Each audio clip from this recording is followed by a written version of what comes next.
Good morning, everyone. It's a nice cool September day here, and we are going to can some tomato soup today. So we're going to show you how we do that.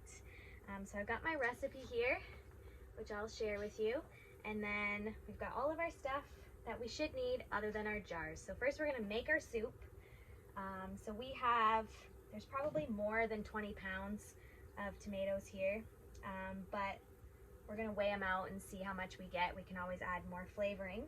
We've got our 2 large onions. We don't grow celery, but we grow leaf celery in our garden, which we love to use for like soup flavorings and stuff. So we're going to use our leaf celery today. And we've got our salt. We don't have fresh basil, but we have lots of dried basil, so we're going to use that. And then we've got our cane sugar and pepper. I need to grab our peppercorns. So I'm going to show you how we do ours in a steam canner. You can do a water bath canner. You can also use a pressure canner. So we have a steam canner, and it can be used as a water bath canner as well. But basically what we're going to do is, so instead of filling up this entire thing with water to lure down our jars to water bath, with the steam canner, what I can do is turn this around,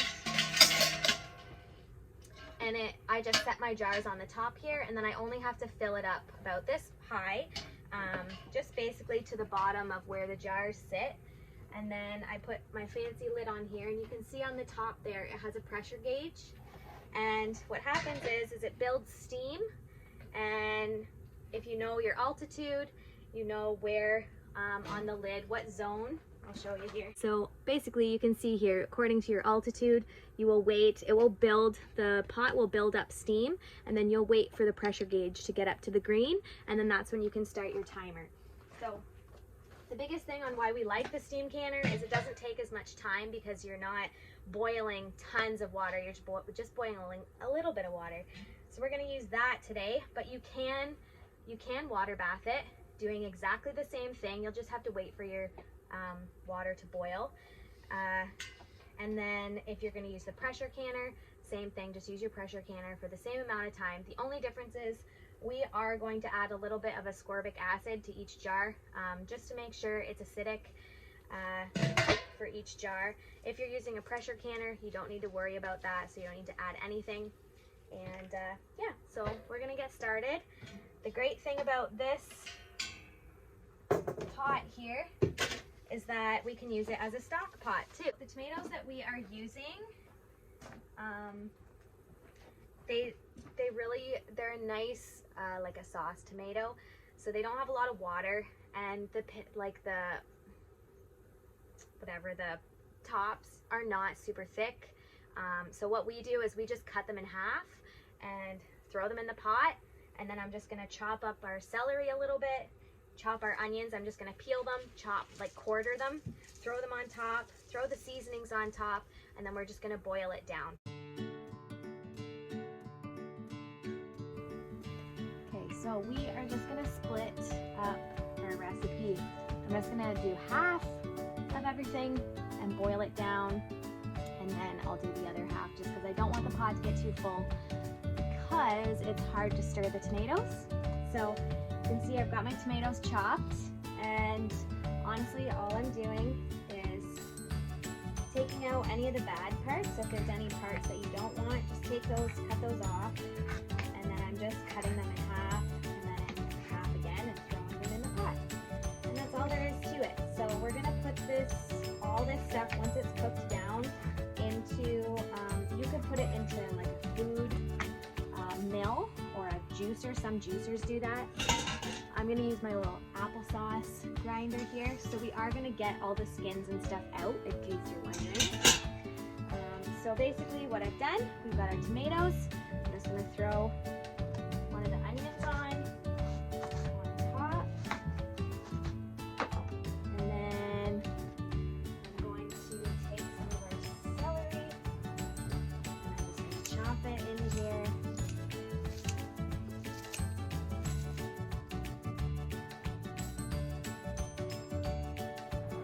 Okay, so it's getting warm. I can feel the tomatoes, how hot they are as I'm stirring.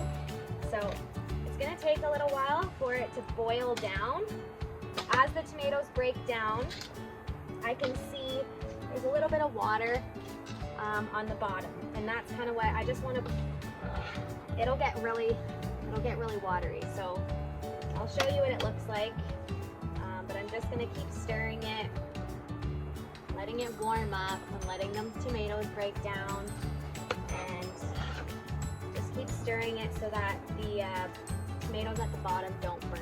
In about 10-15 minutes, you can see how much lower this is getting. The pot's like half full as it's cooking down, and there's more water in the pot, so I can actually see there's about that much water in there. I think that's going to be hot today.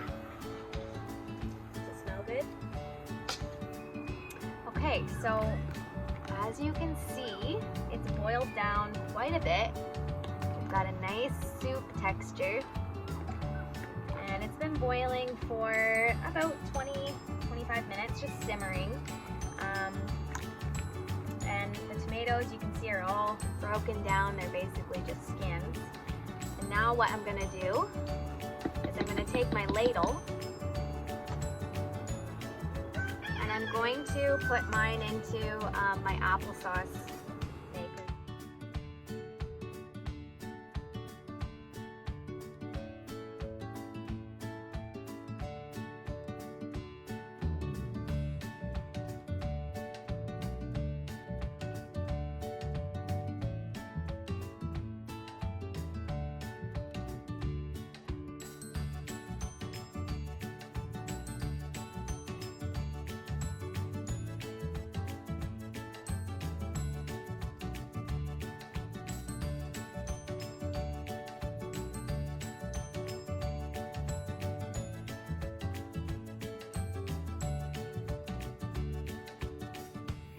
So I've got one done. You can see how much I've got in this pot here. Now we're gonna do round two.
Okay, so I've got my soup boiled down to its desired thickness.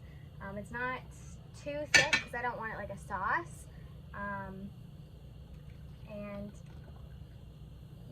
I could boil it longer, but we don't mind it. It's soup, right? So anyways, it's down to my desired thickness. So now I'm gonna stick it into the jars, and I've got all of my lids here. I've just boiled the lids.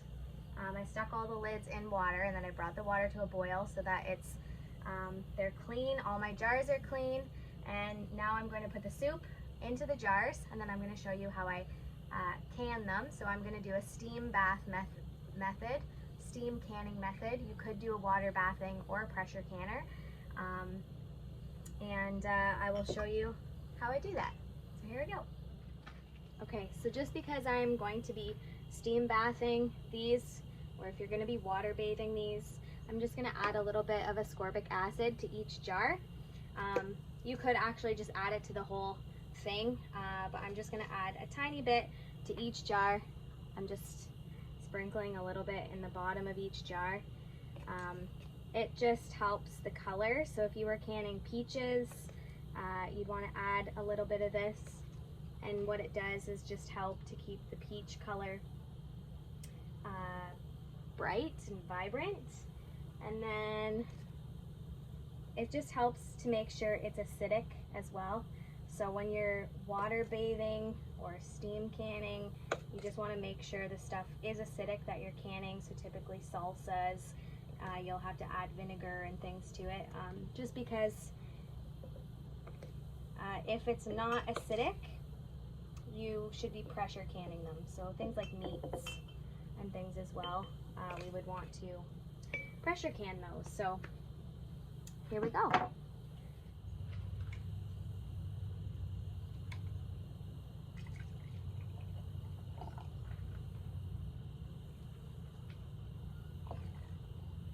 So I'm just going to fill them up till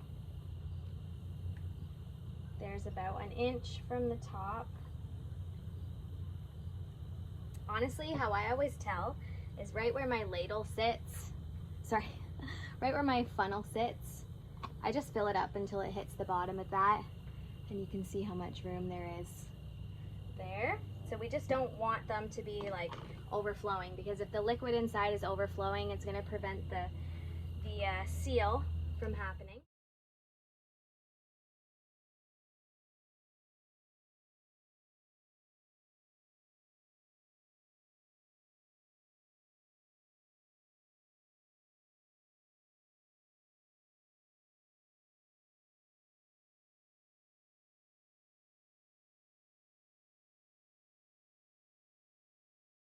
All my jars here, my pot is clean, and I've actually filled it with water just up until I'm steam canning this. So if you're water bathing it, you're going to get your water bather and you're going to fill it all the way to the top as per your instructions. So you'll want to leave enough room at the top so that when the water's boiling, it's not over boiling. But what I need to do now is put the lids on these jars. So I've got my lids here. I boiled them so that they're nice and clean. And what I'm going to do is take a clean cloth and I'm going to dump some vinegar on my cloth. And I'm just going to wipe the rims and make sure there's no cracks or chips in the rim in the top part here. If you can see me doing that here. Okay, and I'm just going to wipe the vinegar all the way around the top to really make sure it's nice and clean. Okay, and I'm going to do that with all of the tops. My lids here they're actually reusable lids. So they're plastic, they're a Tatler lid. So anyways, you can reuse them. So basically I'm going to use these ones. You can use your regular, I actually have one in here,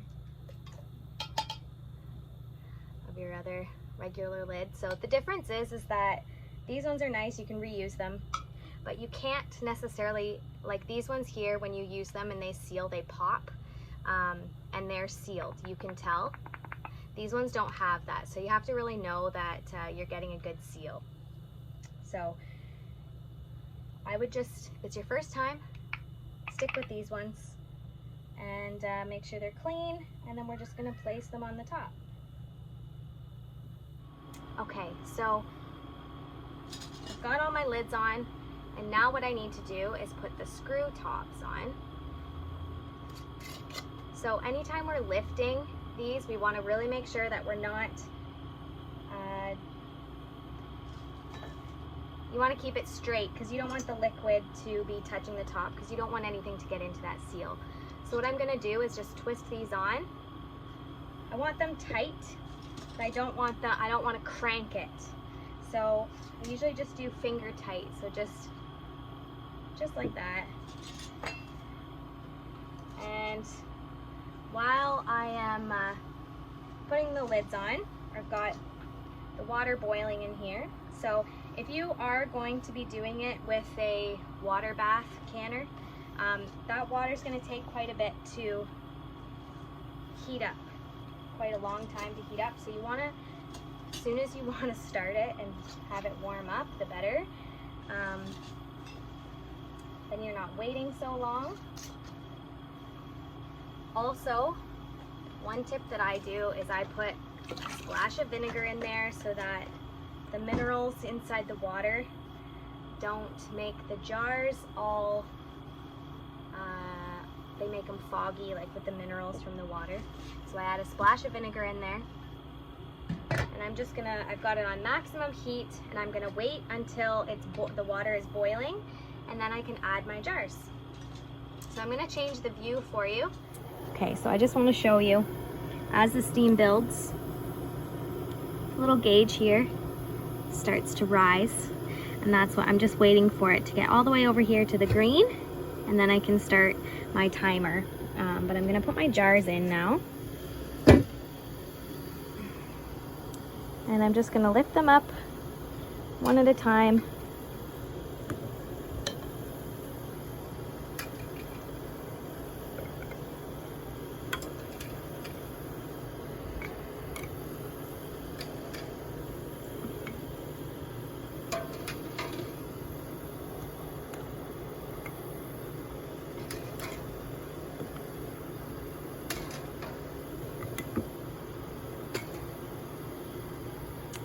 Okay, so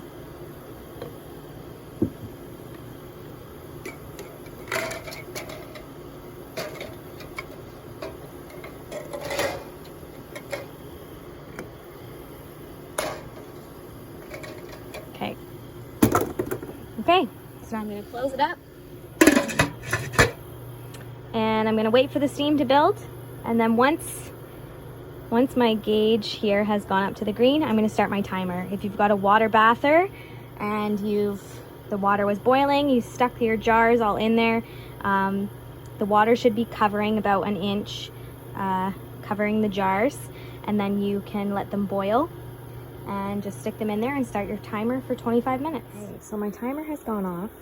So what I'm going to do here is use my handy tool.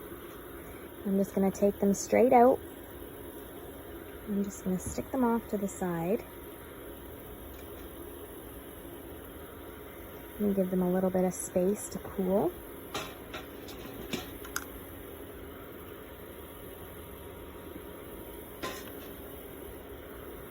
And then with the steam canner, what I'm going to do is just check to make sure the water hasn't boiled down too far. So I'm going to fill up the water again so that it's back up to the same level. And then I'm going to stick the rest of my jars in here and do another round. Okay, so these ones, I have some quart jars in there. So all I'm going to do is leave them in here to process for an extra 5-ish minutes. And yeah, so I'm just gonna have to give it a few minutes to get the steam going again, and then I'll just do the same thing. And I'll process this one for 30 minutes. And then these, I'm just gonna leave them all out here. So once these ones are done, I'll take them out and I'll just lay them all out here as well. And then I'll just let them sit overnight. So just to let them cool. And then what I'll do in the morning is take the lids off and check all the seals. So I can show you how to do that tomorrow. Now with these lids here, what you will hear is a pop. So they will go as it seals. These ones don't do that. So we're just gonna let them sit, and then we'll take the rings off tomorrow and check them. Well, it's been about 24 hours-ish. So I just want to show you guys. I don't have my stand out here, so I'm just going to maneuver my camera. Okay, so basically what we're going to do is we're just going to take the lids off. Just be careful. With these Tatler lids, I just want to be careful because if they're not sealed really tight, I don't want to be like pushing on the ring because you don't want to break the seal. There should be a nice good seal on there. See, I can lift it from the top. Okay, so this is sealed. So basically if I'm like reefing on it to open it, I could just pop the Tatler seal off, and we don't want to do that. So I don't want to be pushing down. Just want to be careful. See that one there? I think was a little too tight. So that one didn't seal. So what we do is we just set them aside and reprocess them. Or you can keep it in the fridge and have some tomato soup later. So these ones you can tell like they have sealed because it's gone down. There's no clicking. There's a nice seal on there. And then we just do that. So I store all of my jars without these rings on them because if there's any food stuck in here, it's going to get these will rust, and then they can be really hard to take off. Also, you might get a faulty seal. So if this isn't really sealed and this is just holding that seal on, you could run the risk of it not actually being sealed, and you don't want that either. So don't stack your jars like this. That could affect the seal. If you want a way to do it, the box that you could use, like a box or the box that these came in, you can just put them all in your jars, put them in the box, and then you can stack the boxes so it's a flat surface on the top. So you can do that. I'm just going to check all my seals, and I'm going to stick them in the cupboard, or I'm going to reseal a couple depending on how many are left, or we'll have some more soup later. So I hope you enjoyed that. If you have any comments or if you have any questions, just comment below and let me know what you think. Let me know what you've tried and if you want to learn anything else.